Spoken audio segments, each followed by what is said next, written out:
and get it translated, or just speak in English? Only English? Okay. Well,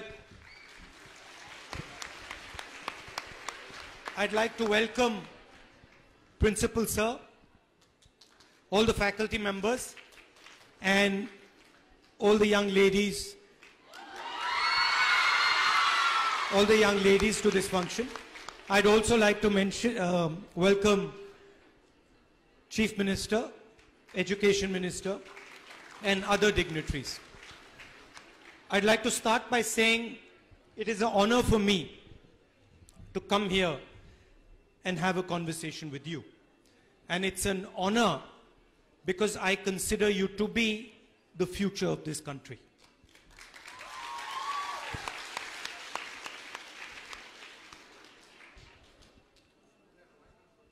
You are 50% of India's population, approximately. But you do not have the same space that men and boys have in our society. And this is a fact. India will only truly be successful when you occupy equal space to men in our society. Before that, India will not be able to reach its full potential. So, for me, what would be useful for me to do is to give you a sense of how you can occupy your space, how you can go to occupying 50%, and frankly, even more if that was possible. Society is unfair to you. You have to start with that understanding. So you have to realize that as a woman in India, you are not being treated fairly. You are being treated unfairly. For example, if you decide to walk outside at night, you feel a sense of fear while you're walking. Do you? You feel uncomfortable while you're walking, right? Do you think men feel uncomfortable when they walk around at night? They feel very comfortable, right? So there is a hidden force that constantly keeps you under control, maybe scared. Maybe it will sometimes not allow you to believe that you can do certain things. Maybe somebody will say to you, you know, you can't be an engineer, you can't be a doctor, you can't be a soldier, you can't be something. And the first thing you should remember is, there is absolutely nothing that men can do that you cannot do. Anything that they can do for this country, you can do for this country.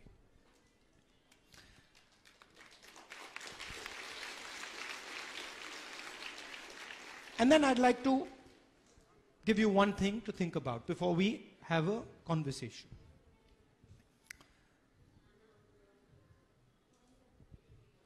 Your thoughts, what you think, will become your words. Your words will become your actions. Right? You can see that. No, what you think becomes your words, and then what you say becomes your actions. Your actions will become your character, and then your character will define your destiny. So you don't have to worry about your destiny. You don't have to worry about your actions. You don't have to worry about your words. You have to worry about your thoughts. What is coming into your mind first, You have to see it clearly, understand it. And once you understand your thoughts, automatically you will get the right action, you'll get the right character, you'll get the right destiny. Now, why am I telling you?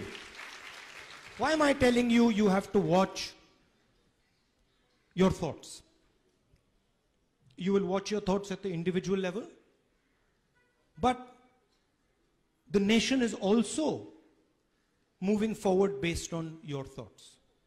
What you think in your mind will not only define your destiny, it will define India's destiny, it will also define the world's destiny. You'll say, how can that be?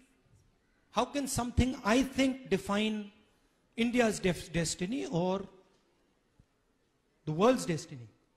Because what you think is infectious. What you think goes from you to other people. And that is why what was said on the stage, humility is important.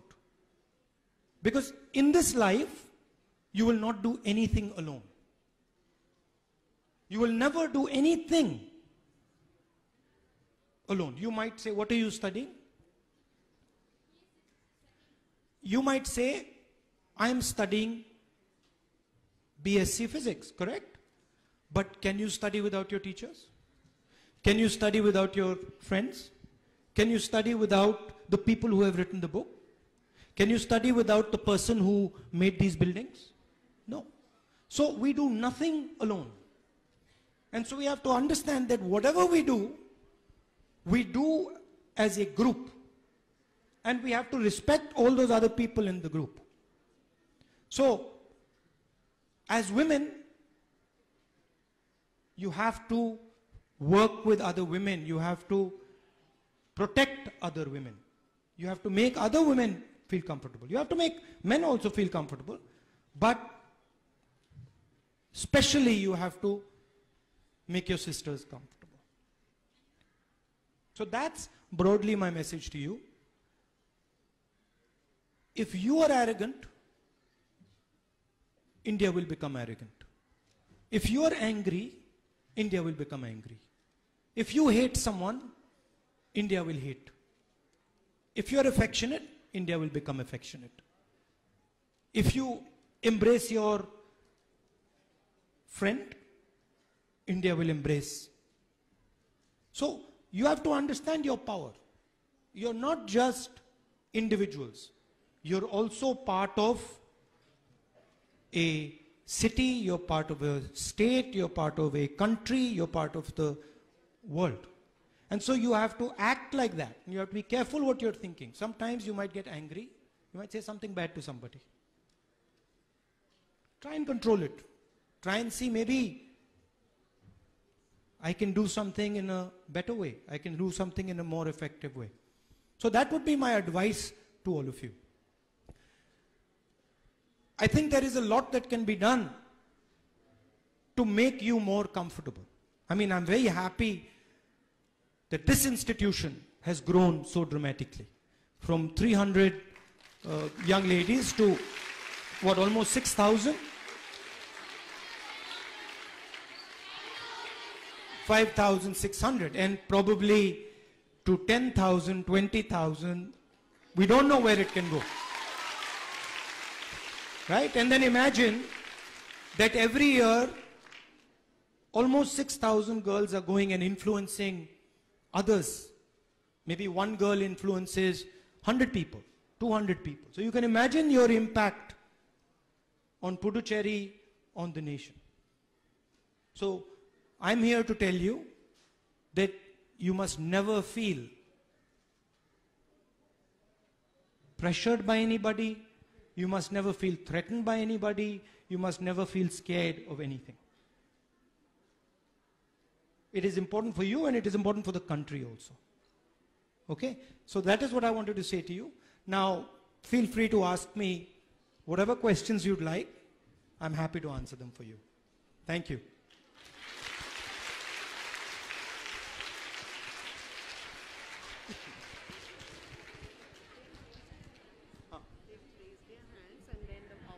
Volunteers will just, hand over the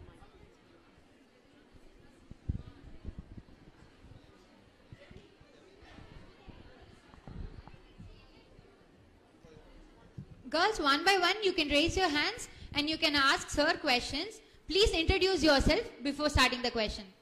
You can start raising your hands. Volunteers will give you a mic. Please use the mic to ask the questions.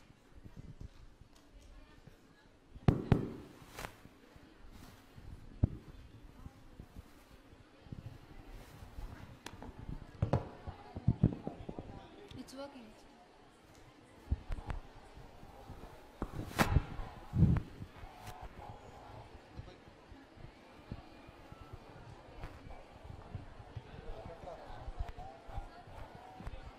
That's better? Hello. Hello. Good afternoon, sir. Good afternoon. Myself, Sherry Barut from English department. Though we speak about equality, there are still a number of departments and sectors where equal allocation of seats are not given for women. So if you are in charge, will you give 50% allocation of seats for women in all the Look, departments? I would like to give... you see, you have to understand, if we are going to be absolutely fair, then for many years, you've had many less seats, correct? So there's also a backlog that we have to make up. So I don't think it should be 50-50. I think it should be actually 60-40 for you.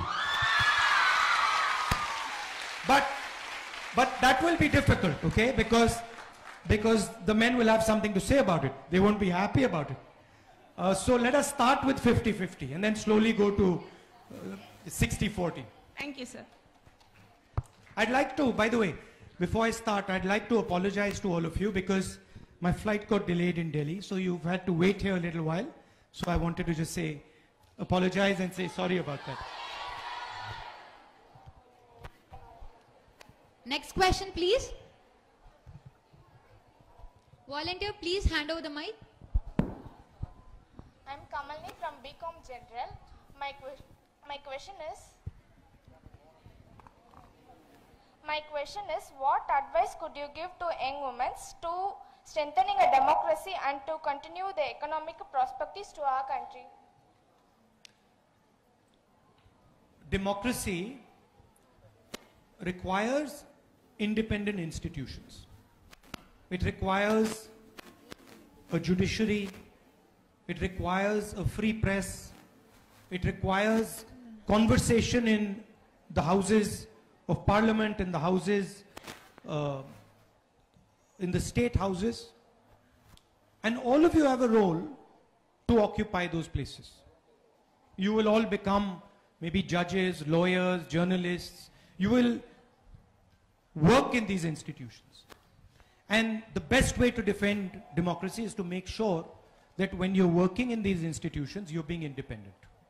That you're not listening to somebody who's forcing you to say something, and that you're defending the independence of the institution.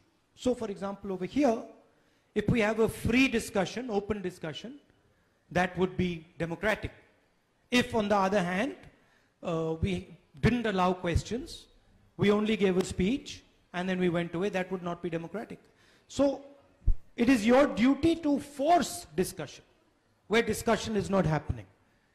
To protect people who are being threatened. You can see today in the country, people are being threatened, people are being killed because of their opinion. And it is your duty to protect these people, to step out and say, no, I'm not going to allow that. That's not going to happen under my watch. So you have to take responsibility for this country. This is your country. Correct? Belongs to you? What is your name? Huh? Ilikya. It belongs to you, no? The country belongs to you. So you have to step forward and say, I am not going to accept anything less than the best. Right? Yeah.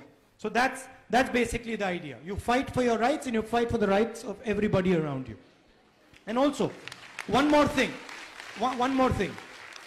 See, different parts of this country have different ideas. different cultures. For example, I came here and the first question I asked you, would you like me to translate what I'm saying into Tamil? Right? Why did I do that? I did that because I basically respect your language. I basically respect your way of doing things. I don't want to come and tell you that, listen, you have to do things in this way. You have to speak some other language. You have to do X, Y, Z. I want to understand your culture, appreciate your culture, give you my ideas, take your ideas, and then go back home and talk to people about those ideas.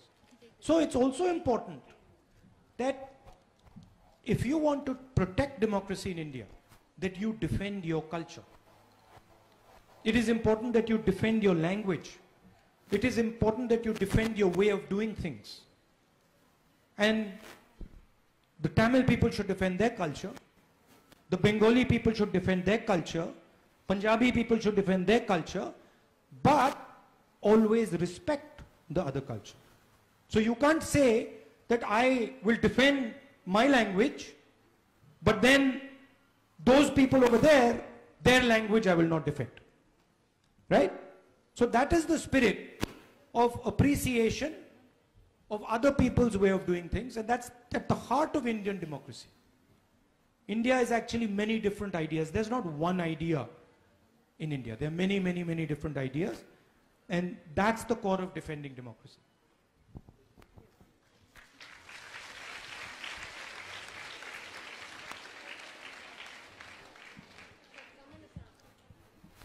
Anyone from this side, please?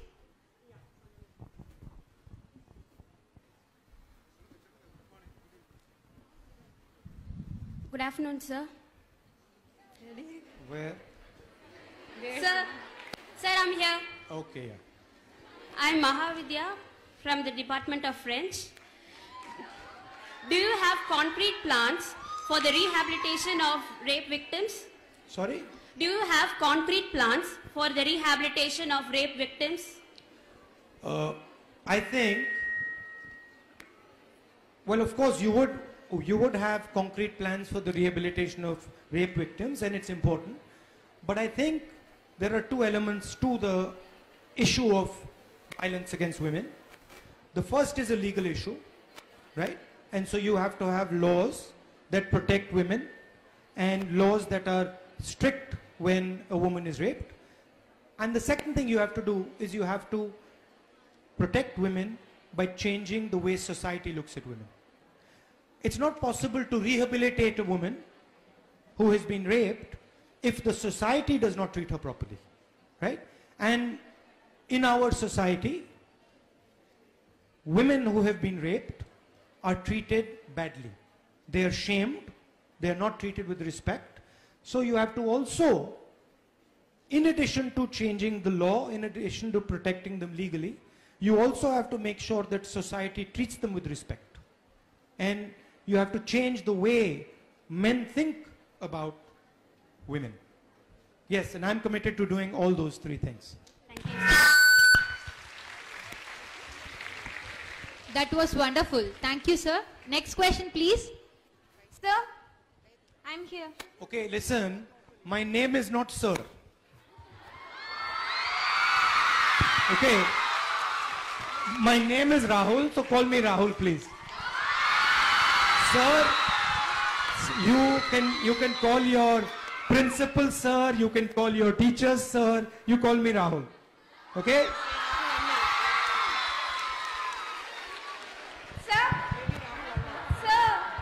Maybe we can call him Rahul Anna. Yeah, you can call me Rahul Anna, that's good. Good afternoon, Rahul Anna. Myself Ryuma and I'm from Maths department. My question is, do you have friends other than political friends? Among them, how many of your girls and they are from which fields? I have plenty of friends. I have plenty of friends who are not political. I also have some friends who are political. And then there are a lot of people who see me as their political enemy, but I view them as my political friends. And I have quite a few interests. You know me as a politician, but I have quite a few interests.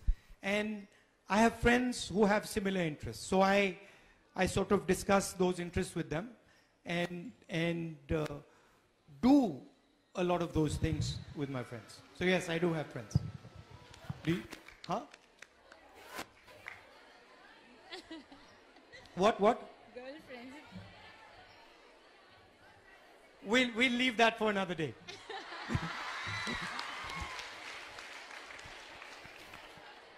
Next question, please. Yeah.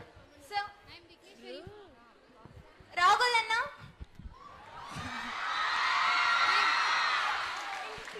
Here. Oh, there. Okay. I'll come back to you. Happy afternoon, Anna. Huh? Happy afternoon. Myself, Sri Shweta. I am from Max department. I am very proud and I am very happy to see you, sir. And my question is... You said sir again. Sorry, Anna. Sorry, Anna.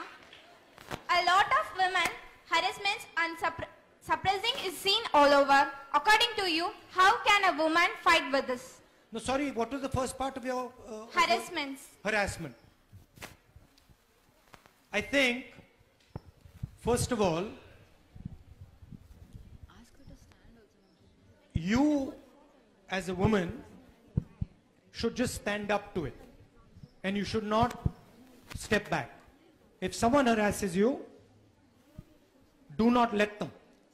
And you have much more power than you think.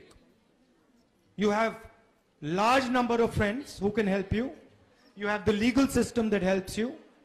You have many, many different places you can go. So you must never step back. If somebody is harassing you, if somebody is not giving you what is your due, you have to face them and challenge them. That's the first step. I mean, what little I know of you, I don't think anybody has the guts to harass you. I think you're tough enough. I think you're tough enough that you can stand up to anybody. Right? You agree with me? And now when you agree with me about that you're tough enough to stand up to anyone? Yeah? And if anybody is harassing a friend of yours or another girl, then it is your responsibility to stand together with her and make sure they stop. And remember that I am also standing with you. And there are many, many men in this country who are standing with you and who will work with you, help you, and make sure that you're not harassed. Yeah? You might notice that I didn't say there are many men who will protect you. You notice that? And the reason I didn't say that is because you don't need anyone's protection. You can protect yourself.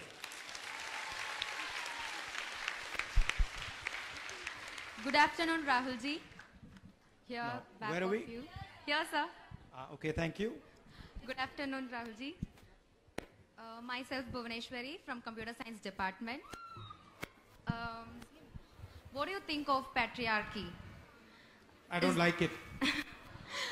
Is this a hindrance for women development? I'm actually a member of parliament from Kerala. And Kerala used to have a matriarchal system. Do you know that? Yes, sir. Right? In Kerala, they told me, I don't know if it's true or not, but they told me that if, in certain communities, if the woman is tired of the husband, she takes his shoes and puts them outside her house and he has to leave. Have you heard of this? You've heard of this? No, sir. I think this is a good system. I think it's good. I think women should have power in the family. My experience with work I did in Uttar Pradesh is if a woman controls the finances of a family, her vision for the family is much longer term. She plans much more effectively than a man. So I'm all for empowering women in the family. Of course, men also have a role. It's not that they don't have a role. But I'm totally against the patriarchy. How can we change this scenario, sir? By standing up for your rights.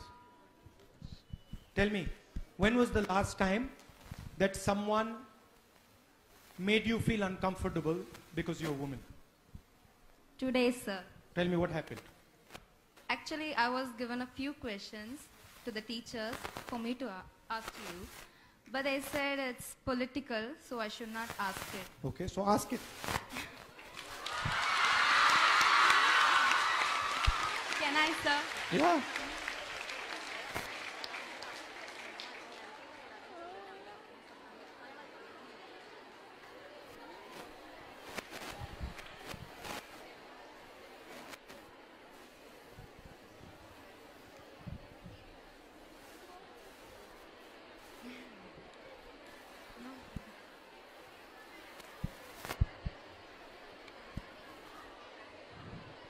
I have like some 4 questions, sir. Well, ask me one, because other people also have to ask. All Ask me right. the most difficult one. Okay. This question goes like this. Now, what can we women do considering the highly misogynistic dark age of India occurring today? With extensive privatization, the reservation for women, gender minorities, and OBCs, Dalits, disabled will definitely be taken away. This will again create a male-dominated society where myth of meritocracy will take away our chances for upward mobilization. What do you expect us to do, and how will you spread this awareness in your propaganda? Because it's highly time women start being political with elections coming. We need to know who we must vote for. We need to know which party is anti-women, tampering with reservations, supporting the rapists, arresting women and sexually assaulting them in prison. We need caution about that party. So what will you do now about this? Now, first of all, now, you see, this is not a political question. This is a fundamental question. This is a question that she's asking about her future. She's saying, if 3 or 4 big companies run this country, what will be my future? Suppose I want to start a business. How will I be able to start a business if 2 or 3 or 4 huge companies own everything in India?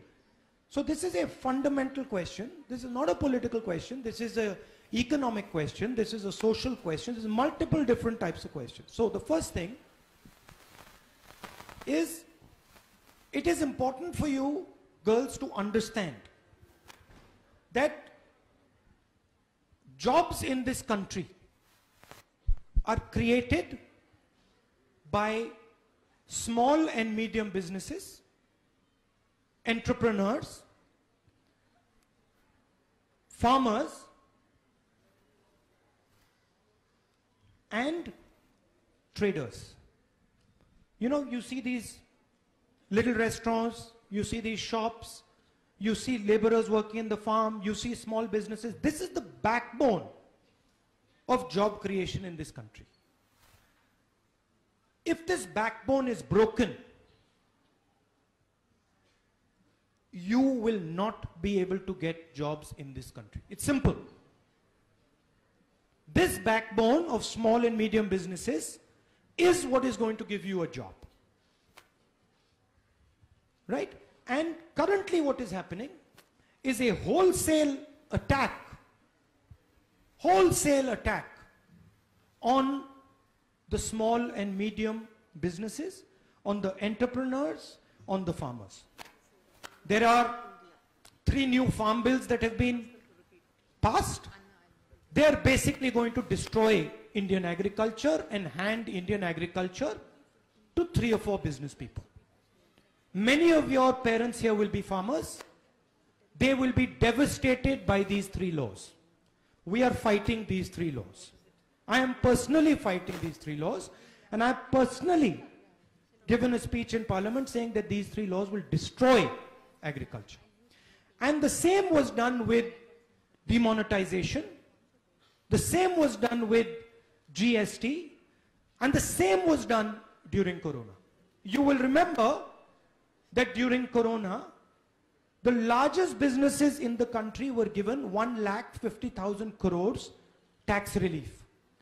But workers who were walking back home from the cities were not given a bus ticket. Please understand, 5 or 6 people were given 150,000 crores, and workers of this country were not given 200 rupees. Who are the future? The future of this country are the farmers. They are the workers. They are the small and medium businesses, and those are under attack. So what do you have to do, and what do I have to do? We have to defend those businesses. We have to defend those farmers. We have to defend those laborers. And that is our national duty. It is not our personal duty, it is our national duty, because if we don't do it, none of you will have jobs. Every one of you will be looking for a job, and you will not be able to find one. And we cannot afford that type of an India. That's the first part. The second part is, students need to be allowed to speak. Do you agree with that? Yes, sir. What is the point of me coming here, right, and then you not being able to ask me questions? You should be able to ask me any question you want. The fact that I have come here, I should be able to answer any question you ask me. Otherwise, why have I come here? What is the use of me? That is the whole point of being a leader. And maybe you'll ask me a question, and maybe I won't be able to answer it. And then that will make me think about that question. And that will make me think deeply about the question and maybe give you a solution. Think about the solution. So I don't fear questions. I have never feared questions. And I will never fear questions in my life. And my advice to all of you, my advice to every single one of you, particularly in discussions like this, is when someone tells you you cannot ask a question, you tell them, I'm going to ask the question. Correct? So, and in your life also, your teachers might say, sorry, you can't ask. Father might say, mother might say, you can't ask me a question. No. Respect requires that you are allowed to ask any question you want. And there's no foolish questions. Please understand, there's nothing known as a foolish question. People tell you that's a stupid question. You know why they tell you that's a stupid question?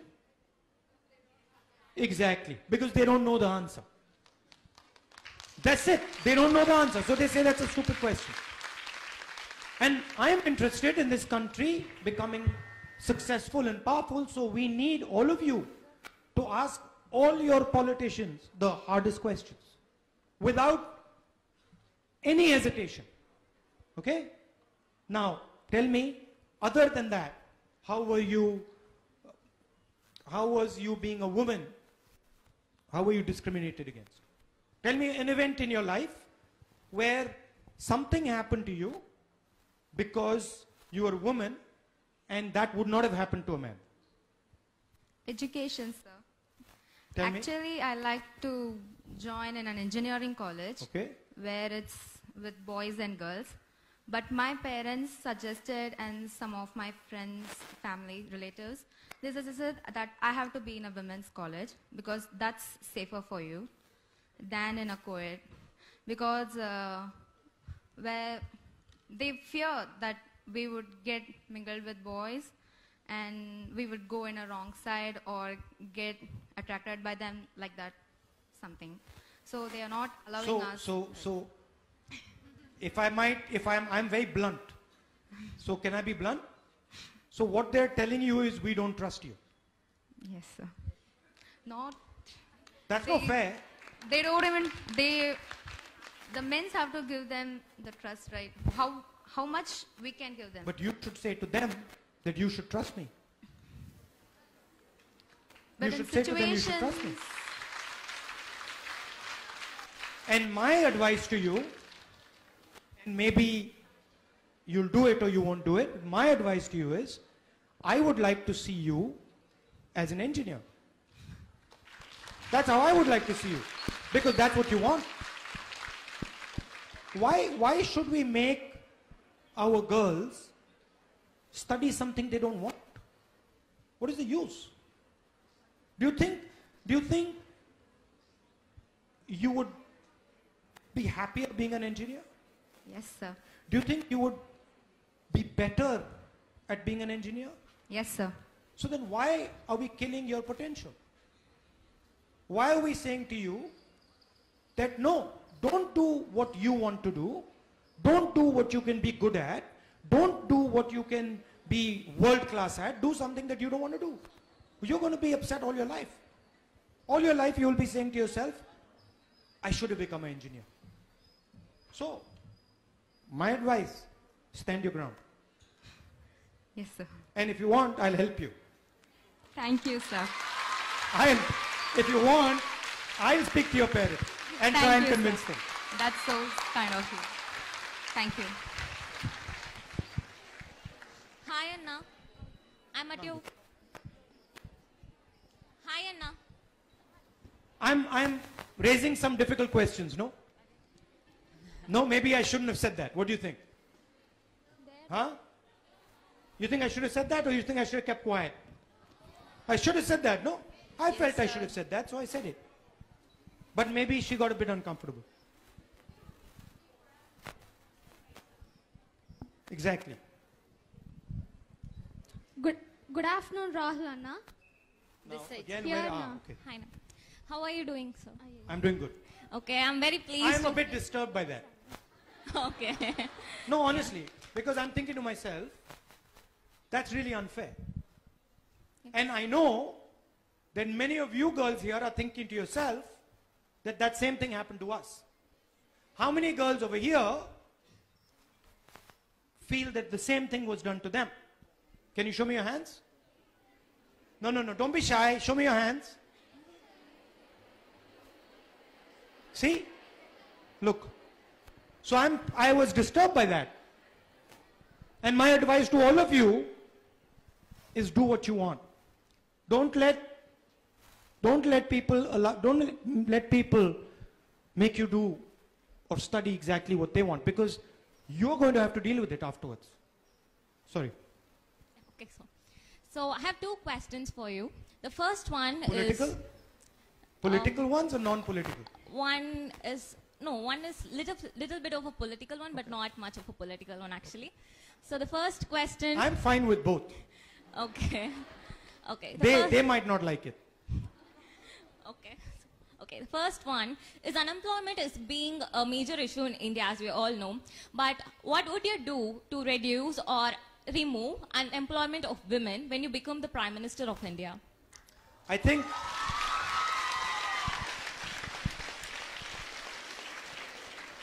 as I said, I'll explain it very simply.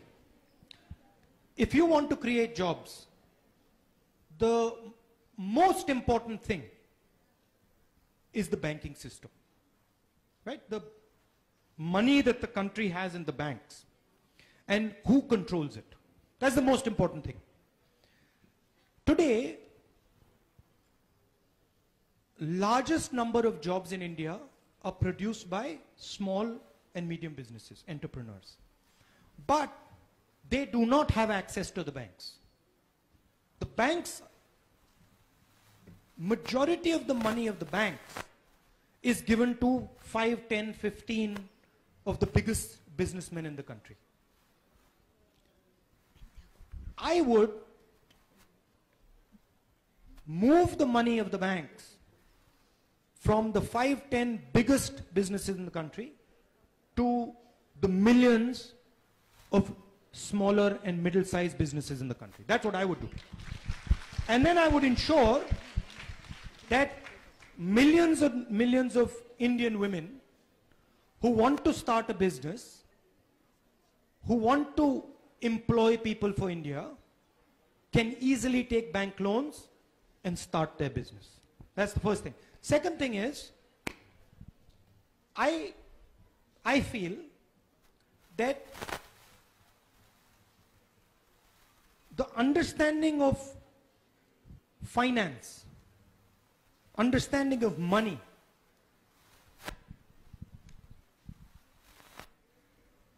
women are not taught about money. Society doesn't like teaching women about money.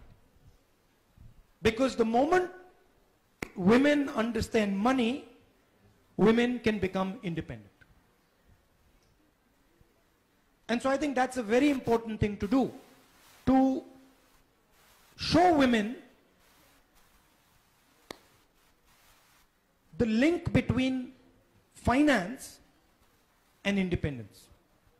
There's a direct link between finance and independence.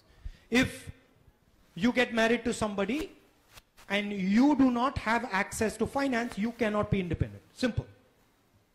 So, educating women about how money works, what it means to be financially literate, what it means to be financially independent, these are very, very important things. And I think I would emphasize on that. I would tell all of you that one of the most important goals for you should be financial independence. 100% financial independence. You should be able to earn your own money, you should be able to spend your own money, and you should be independent as a result of that. So I think those are the things I would focus on. Okay, sir. You've all gone quiet. Do you agree with that? Yes, sir. You agree with that? How many of you here are financially independent? Look at that. How many of you here are financially independent? Is anyone here financially independent? So that's an important step for you. You should think about your own financial independence. And I would like that when I meet you 3 or 4 years from today, and I come to this room and I say, listen, how many of my sisters are financially independent? At least 90% of you should say, yeah, I'm financially independent. Look, the whole of India, well, not the whole of India, but large parts of India worship Lakshmi, right? Right? Yes, sir. What is Lakshmi the god of? Well, Money. So, how can we have a country where we worship Lakshmi and all our women are not financially independent? What is going on? How can we worship Lakshmi and say she is the god of wealth, and then look at our sisters and say, in a college with 500-600 women sitting here, not one girl says, I'm financially independent. Does that seem right? So these are the type of things these are the challenges you're going to face. And these are the challenges you've got to overcome. This is how society controls women. None of you financially independent. You're going to depend on someone else. If you're not financially independent, you are. If you're married and you're not financially independent, you're going to depend on your husband or maybe on your parents. So that you have to build that. It's critical. Maybe a lot of your husbands won't like it. Maybe a lot of your husbands will say, what is this Rahul Gandhi coming and saying? Why is he disturbing the whole situation? But it's my job. You have to become independent. You agree? Yes, sir. the next question, you were just talking about the farm bills introduced by the center. And recently, the 21-year-old Disha Ravi has been arrested. And what is your take on her arrest? Look, throughout the country, people are being arrested for what they feel. I mean, I don't know, maybe I'll get arrested for saying this. What I said here, I don't know. You know, maybe they won't like it and they might arrest me for what have you gone and said to those girls. But, as I said in the beginning, a nation is its thoughts. A nation is its words. From the thoughts and the words, right? come actions. From the thoughts and the words comes character. From character comes destiny. So if you're shutting up the nation and you're frightening people and not allowing them to talk, you're destroying the nation's character. You're destroying the nation's destiny. It's simple. And no youngster in this country should allow anybody to frighten them into silence. If I come here one day and I say I'm going to frighten you into silence, you should not listen to me. Because your words, your thoughts, they're what make the country. That's your power. Don't give your power to anybody else. Why did I come here and say you have to be financially independent? Because I want you to have your own power. I don't want somebody else to define your life for you. That's why I'm saying to be financially independent. You have a role in society, you have power in society, fight for it. If somebody takes it away, challenge him. Don't run away and say, no, no, no, I can't do it, I'm a woman. Absolutely you can. Stand up to him. And many of your brothers, like me, are standing right there with you to work with you for it. Not to protect you, because you can protect yourself, but to stand by your side. Yeah? That's what politics is about. Politics is about awakening. Politics is about awakening the country. That's what it's about. So that's how you have to think, okay? Yeah? Okay. Good afternoon, Rahul Anna. Good afternoon, Rahul Anna. I'm here. Where are you? I'm here.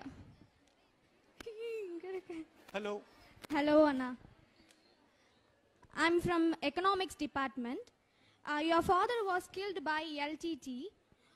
What are your feelings about these people? I don't myself. I don't have anger or hatred towards anybody. Of course, I lost my father, and for me it was a very difficult time. Do you have a father? Yes. He's alive. So, I'm sure many girls here have lost their father. You've lost your father? Yeah? So you know what it feels like. It's like someone has cut your heart out, no? It's like that. So I felt tremendous pain, but I don't feel anger. I don't feel any hatred or any anger. I forgive. Thank you, sir.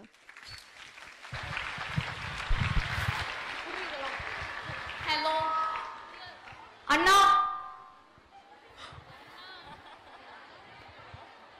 Rahul ji. Okay, now they've given me a slip saying last question. So I'm going to have to listen to them, and this will be the last question. Hello. Yeah. The mic's not working.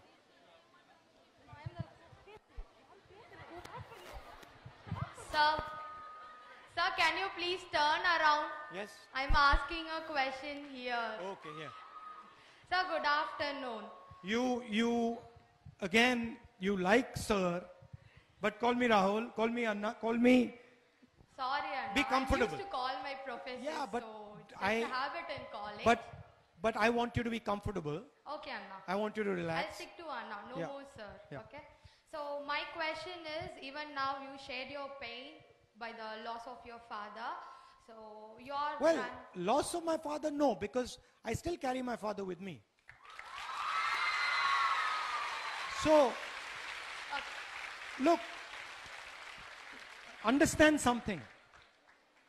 Violence cannot take away anything from you. At all. It does not have the power. You can give up something, but violence cannot take anything from you. My father's alive in me. And by the way, a lot of the things that you have heard today, they came to me from my father. So my father is talking through me. So, it's not that my father is not there today. after many hardships that your family have faced in politics, that is your grandmother, your father, what made you to step back in politics? What gave you the courage to be in politics even after all the hardships you and your family have faced? See, politics is a lens through which you see me. You see me, right now you're like, oh, he's a politician. But that's just, it's a very small lens. I am a human being, right? As you saw, I'm a cook, right? I can cook. I do many, many different things. But you've been told that I am a politician and that's the lens with which you see me, right? It's only one of the things that make me. For me, whatever I do, I believe in certain ideas. Okay? Like for example, when she told me that she's not going to be an engineer, this caused me disturbance. I didn't like it, right? I was, why is society not letting her dream? Why is society destroying her dream? So, when I see somebody being treated unfairly, I don't like it.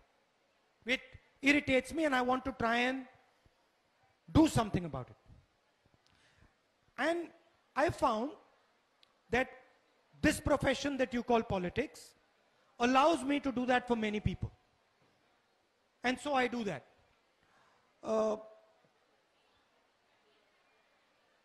I don't think it requires courage.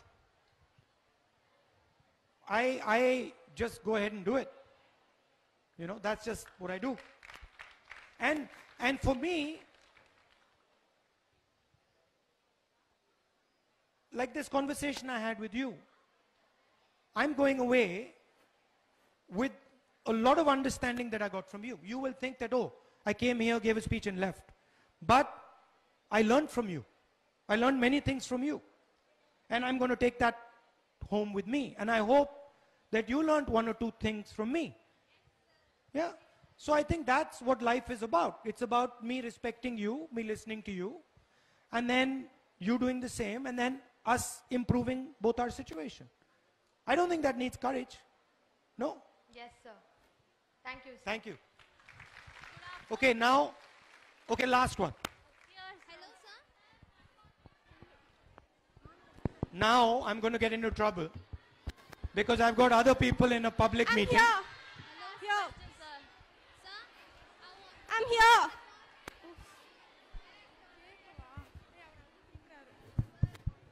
Hello, sir. Yeah. Anna, first of all, very thank you for spending your precious time with us. And my question is that whenever you thought that why most of the women in Can you hold it closer so everyone hears? okay, sir. Yeah. Louder? Whenever Because you they thought can't.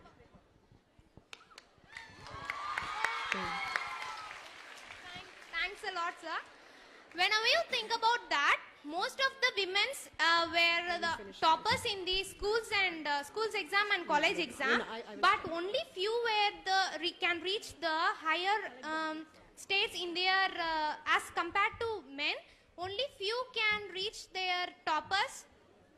For example, CEO of Google is a man. CEO of Tesla is also a man. Most of the politicians were also men, and most of the scientists who received Nobel Prize are also men. Though we got 50-50 equal rights from the government, whether really women empowerment exists in India, and whenever you thought about that? Well, see, there is a door in front of you, right? It is quite clear that it is unfair. You have to break the door. We have to open the door.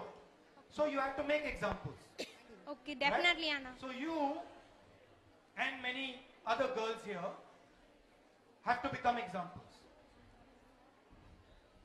You have to try and become the best at what you do. Really? Right? Yeah. And I'm pretty confident that with 5 or 6 good examples, you will have a line of young ladies behind you saying, if she can do it, then I'm also going to do it. Yeah. No? Yes. And so that should be the spirit.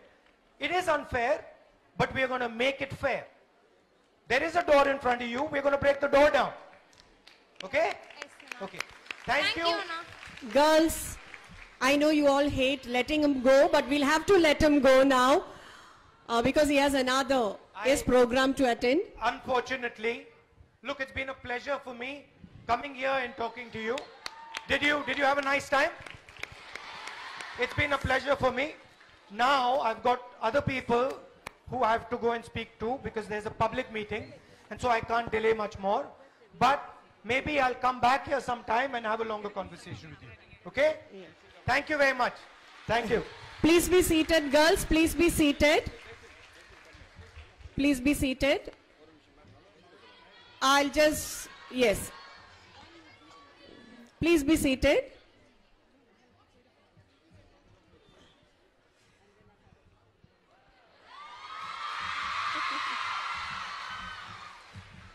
Thank you.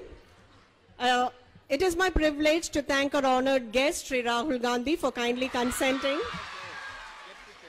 to meet and interact with our students. Thank you, sir, for the scintillating and thought-provoking session. Sir, I would like to place a request before you. I would like you to consider our representation from the alumni of the college requesting some financial support to sustain and maintain the association working towards the college's welfare and the benefits of the student. As a past student and now a staff of the college, I add my voice to this request, sir. Yes, thank you. I extend my heartfelt thanks to our beloved principal, Dr. K. Subramani, who extended his wholehearted cooperation in the conduct of this program. I would like to express my gratitude to Ms. Netta D'Souza, General Secretary of All India Mahila Congress, who coordinated the whole event impeccably with a wonderful team. I take this opportunity to thank and appreciate all the students and the staff of our college. Thank the police department who ably coordinated the security cover, the NSS, our NCC and NSS students too, and everyone who contributed to the successful conduct